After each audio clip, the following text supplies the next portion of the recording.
When the dancing stopped, the real story of the Morro Castle disaster and its deadly wake, by Brian Hicks. Narrated by Dick Hill. Copyright 2006 by Brian Hicks. This unabridged audiobook is published by arrangement with Brian Hicks and Wendy Sherman Associates, and produced in the year 2006 by Tantor Media, Incorporated, which holds the copyright thereto.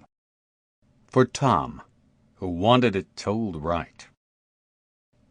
You arrive at New York in the early morning. It's more than the end of a week. It's the end of an epoch in your life. You'll date things from the time I went to Havana.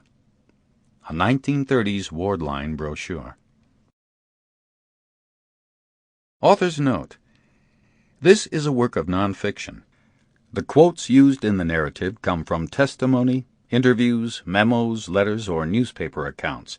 I did not make up dialogue, nor did I put thoughts in anyone's head unless that person told me what they were thinking, revealed it in testimony or interview, or there was another clear basis for it. I have not added to the mountains of misinformation on the Morro Castle. I have been back to Asbury Park several times since this voyage began, and have stood on the beach looking at that empty spot where the grand old cruise ship once sat. It seems there is a hole in the ocean there, and I have walked out on a jetty that almost touches the spot. It was as close to the ship as I could get in person, and this book is as close as I could get on paper. Brian Hicks, Charleston, South Carolina. Prologue. Verdict imminent. September 24th, 1954. After all these years, he could still pack a house. They loitered on the courthouse lawn, a sea of dark suits, narrow ties, and gray fedoras that ebbed and flowed as he was led up to the building. The ones who had given up on a seat inside stood on the sidewalk, leaning against pastel-colored cars and smoking Chesterfields as the golden sky faded to a deep autumnal blue. From there they could at least get the verdict before moving on to their Friday nights. The crowd grew thicker as he approached the imposing stone building. So many people fought for a position on the steps. Straining for a closer look, it was nearly impossible for his huge frame to squeeze through. Jersey City was buzzing, and he felt, once again, like a celebrity. Inside, the Hudson County Courthouse was chaotic, standing room only. They filled the narrow courtroom benches and spilled out into the second-floor lobby, a mass of gawkers silhouetted against the giant murals of angels decorating the rotunda. The roar of their conversations bounced off the marble floors and dark wood-paneled walls, filling his head like so much radio static. The noise stopped only when the gold elevator doors closed behind him. George White Rogers knew almost every person he passed in this voyeuristic crowd. Most of them had come up from Bayonne just to hear the verdict. They were bank tellers, businessmen, a large contingent of police officers, many of them witnesses who had testified against him in the past week. They had no reason to be there, but couldn't stay away, lured by the sensational tales in the Bayonne Times. It seemed the newspaper could barely fill its pages without him. The Times reporter had been there every day, gavel to gavel, desperately scribbling down every detail and publishing it on the paper's front page, titillating headlines alluding to stolen money, messages from the grave, and, worst of all, the death hammer. How they had turned on him. These were his neighbors, people he had known for years, who had come into his shop seeking help, given him medals, held parades in his honor. Not a trace of that former courtesy remained. Now they wouldn't greet him when he walked into court, handcuffed to a police officer, a cigarette dangling from his lip. Most of them, in fact, made a point of looking away when he caught their gaze. Only one, the man with the mangled hand, returned his stare. The significance of the date amused him, although it seemed no one else had noticed. 20 years earlier, to the day, Rogers had played the Rialto Theater on Times Square. On September 24, 1934, the marquee had screamed his name, followed by the most coveted words on Broadway, "Sold out." The audience loved him, lavished him with standing ovations, angled for autographs. Reporters supplied generous reviews. He had enjoyed the attention, and ticket sales did little to dampen his ego. At $1,000 a week during the Depression, a certain cockiness was unavoidable. For a very brief time, it was safe to say, he had been one of the most famous people in the world. 20 years. So much had changed in that time. To anyone who had not seen him since his run on Broadway, Rogers would have been barely recognizable. What was left of his hair had turned gray. Time, or perhaps circumstances, had diminished his paunch ever so slightly. Normally joking at all times, even when it was inappropriate, he was now wooden, stolid. As witnesses made horrible accusations, describing terrible things they believed he had done, Rogers had no reaction. It was as if he didn't care what people said or thought anymore, which wasn't entirely true. Appearances mattered to him intermittently. He dressed nicely, at least in the courtroom, and still lied about his age. Rogers had drifted back to better days often during the trial. It was hard not to conjure images of the past, as many of the witnesses themselves brought it up. He thought back to the Rialto, how the show had ended after just a couple of weeks. Leave them wanting more. Isn't that what they said? So what if he was playing before an Andy Devine movie? He still got more than his share of attention. His name appeared in the papers almost weekly. There was always something else to be said, a reporter with another question. In those days, people would cross the street to speak, come into his radio shop just to gossip. Preachers heralded him in their sermons. It was all so flattering. Once, his hometown newspaper even declared him a historical figure. They called him a hero. In 1934, 20 years before he stood trial for double murder, George Rogers won international fame for saving hundreds of lives in one of the deadliest maritime disasters in American history. Off the coast of New Jersey, a luxury liner returning from a Labor Day cruise to Havana caught fire during a tropical storm just hours after its captain was found dead in his cabin. The ship was incinerated, the passengers tossed into an angry sea. In the chaos of that night, 134 people died. The tragedy shocked a nation suffering through one of the worst years of the Great Depression, and the entire world quickly took notice. Headlines and hearings followed. J. Edgar Hoover involved his Bureau of Investigation. The drama of the public inquiry, broadcast around the nation, was as popular as a serial. Listeners picked their favorite heroes and villains and then inundated them with fan letters, hate mail, and an unending stream of advice. As more details emerged, the accident grew even more controversial. Many things had gone wrong before and after the fire, and it appeared there was plenty of blame to go around. Only Rogers had emerged from the smoldering wreckage unscathed. While nearly every other officer on the ship was tainted by scandal, Rogers was hailed for his bravery in the face of crisis, for keeping his calm when his superiors did not. The country was so desperate for a hero in 1934 that people paid to hear George Rogers recount his last voyage on the most opulent, famous, and tragic American cruise ship of its time, the turbo-electric liner Morro Castle. Whatever notoriety or celebrity George Rogers could still claim as he stood trial in 1954 dated back to his days aboard the Morro Castle. In fact, most news reports continued to call him the hero of that disaster. The ship had been the most luxurious ocean liner in the coastal trade, a well-known icon on the New York waterfront. Designed by a renowned naval architect and powered by state-of-the-art engines from General Electric, the Morro Castle shuttled wealthy businessmen and middle-class tourists between Manhattan and Havana on a military-precise schedule. The ship was every bit as prestigious as the steamers on the transatlantic route, as handsome as the finest hotels in Manhattan, even the new Waldorf Astoria. The Ward Line intended its flagship to be both beautiful and functional, and it quickly lived up to its considerable pre-launch hype. On its maiden voyage, the Morro Castle broke the speed record between New York and Cuba.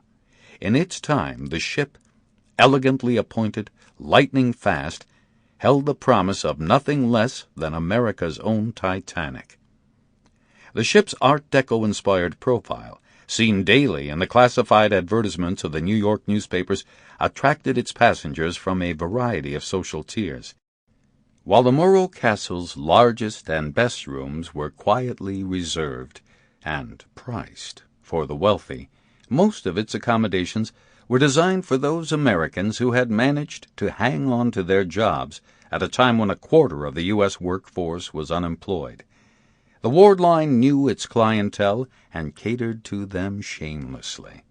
Every week, the haves and have-nots mingled on the Morro Castle's enclosed promenade deck, dancing and drinking their way through masquerade balls and parties decorated as if every Friday night was New Year's Eve. In the days before Prohibition ended, the Morro Castle had been little more than a floating speakeasy. One advertising man, without a hint of irony, dubbed her weekly cruises "Escape the Depression vacations."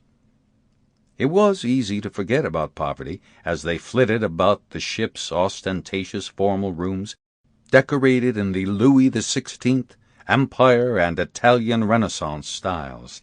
The ship reeked of affected taste, an ancestor of the mammoth cruisers that would rule the water by the end of the 20th century. But beneath its shiny veneer, the Morro Castle was a troubled ship. Rogers had smelled that trouble from the moment he first walked aboard. It was a scent he knew well. The Morro Castle struggled with labor problems and allegations that her crew smuggled guns, rum, and illegal immigrants. Sailors complained of low wages, poor food, and abysmal working conditions, and their efforts to organize a union fueled rumors that communist sympathizers were on board. By the time Rogers joined the crew in the summer of 1934, the Morro Castle's captain was constantly on guard for mutineers and saboteurs. The Labor Day cruise seemed to validate all of those fears. In a few short hours, Rogers watched as death, fire, and nature conspired to doom what the marine journals ominously had once hailed as the safest ship of her size ever built. Fire spread through the Morro Castle in minutes, destroyed lifeboats, and cut off escape routes. That anyone aboard survived September 8, 1934, was nothing short of a miracle. The incident caught the attention of President Franklin Delano Roosevelt, who insisted on sweeping changes in maritime law. The Bureau of Investigation, urged on by its zealous director, J. Edgar Hoover, tried to prove a communist plot, and then turned its agents on the crew. The fallout ruined the careers of most of the Morro Castle's officers. After an onslaught of hearings, trials, and an inquisition by federal agents, some of the men tried to run from their past. Others simply gave up sailing. The courts doomed the careers of a few. Another attempted suicide. Only Rogers had been acquitted. The judges declared that on the night the Morro Castle was lost, he alone did his duty. Although more than 100 people died within a few hours, hundreds more would have perished if not for the actions of George White Rogers.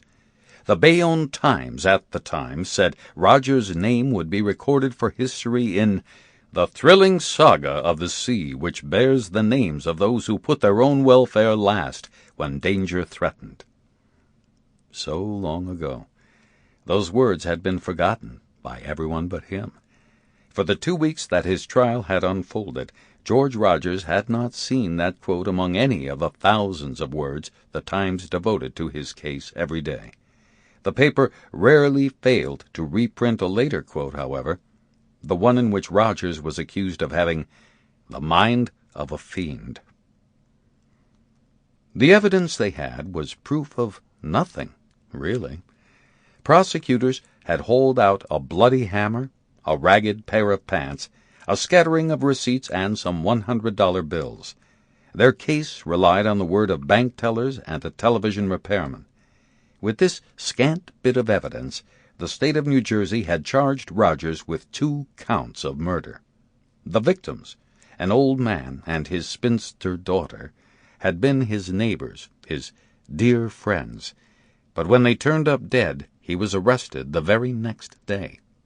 It was so preposterous, Rogers said, that he would not even put up a defense.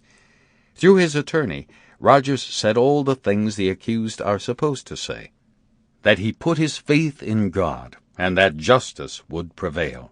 He would never hurt anyone, least of all his friends. The man with the mangled hand had been his friend once. They had worked alongside each other, socialized on the weekends, even rode to the office together all those years ago. But over the course of nearly 2 decades, the man had grown obsessed with Rogers. He was determined to prove that the radio man held a terrible secret, one that went back even farther than the Morro Castle. The chase was mostly in the man's mind. Rogers seemed to not run from anything. In fact, the two saw each other often. It was unavoidable in a town as small as Bayonne. Still, the man didn't consider their encounters to be chance. It appeared that Rogers was taunting him, driving by in his old red pickup, his arm hanging out the window. Sometimes the man even thought Rogers waved. The man kept notebooks on Rogers, interviewed people who had known him before, searched for evidence of a criminal record in other towns.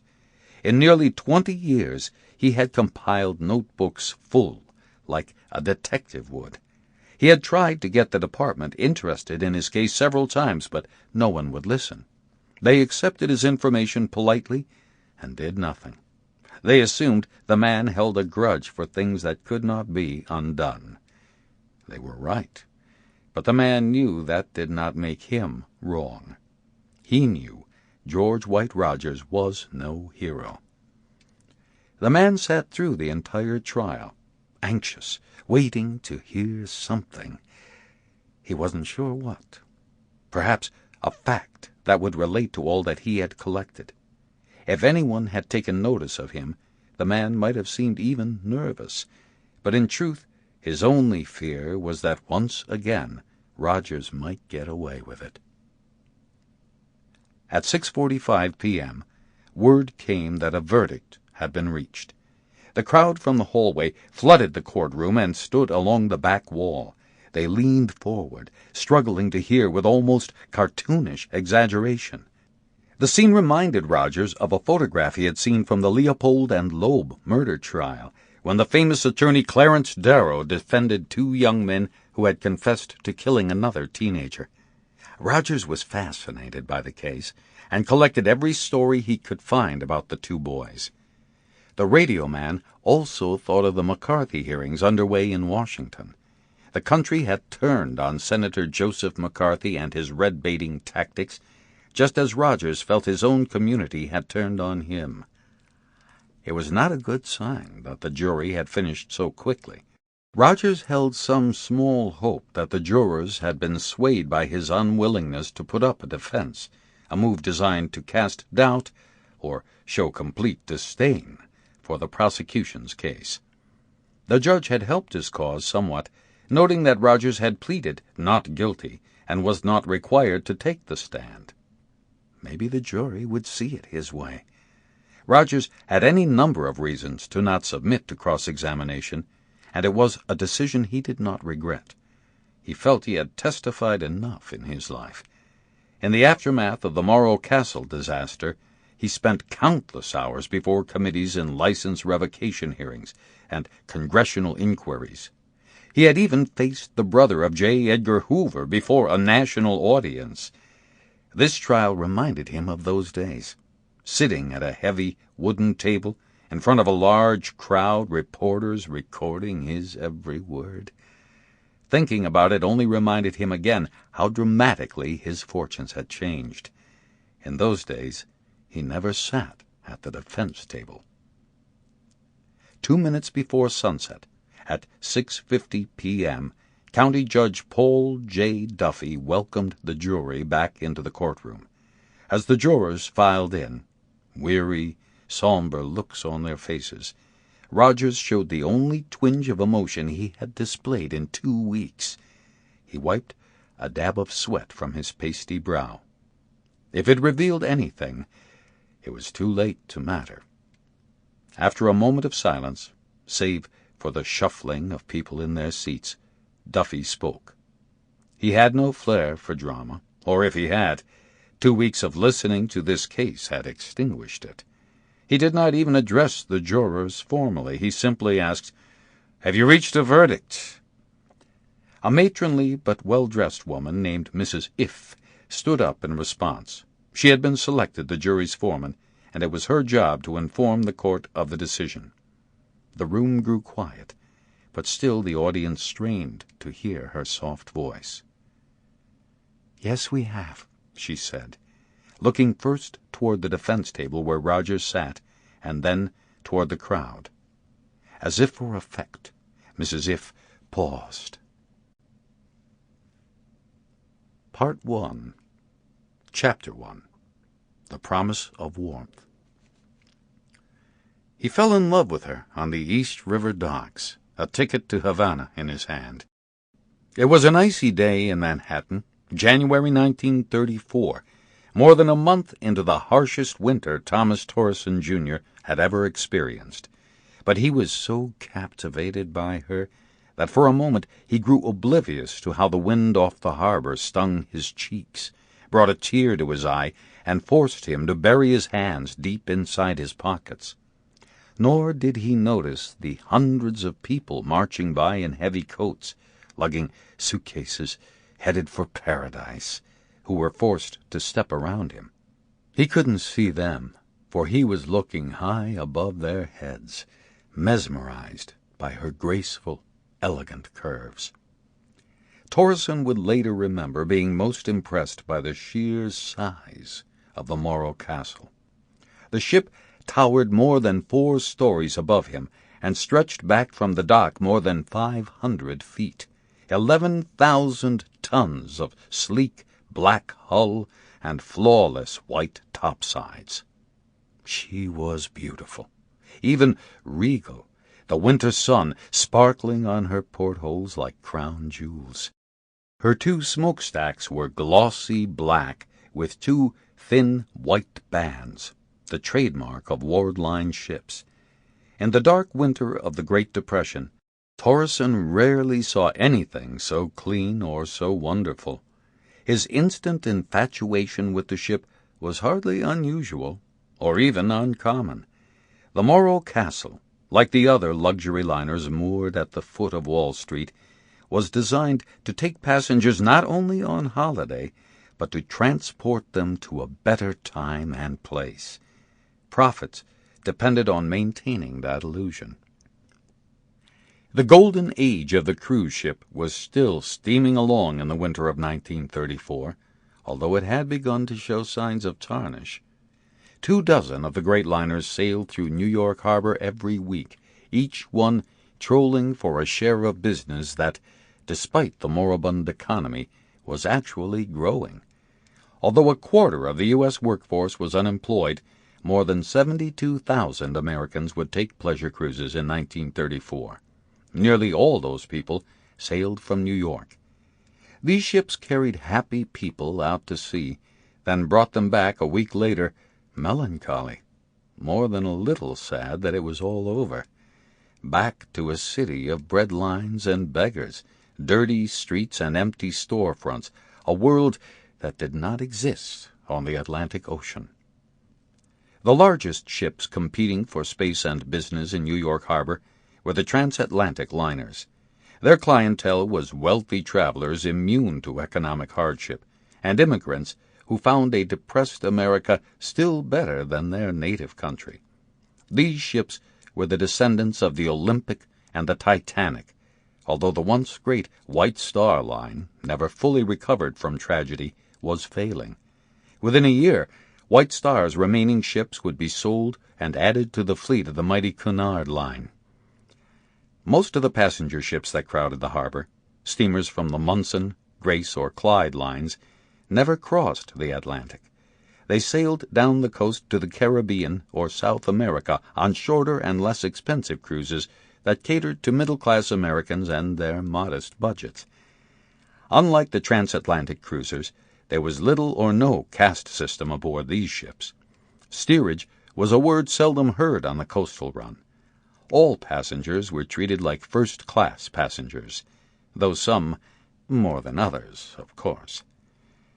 These ships were quickly changing the perception of an ocean cruise.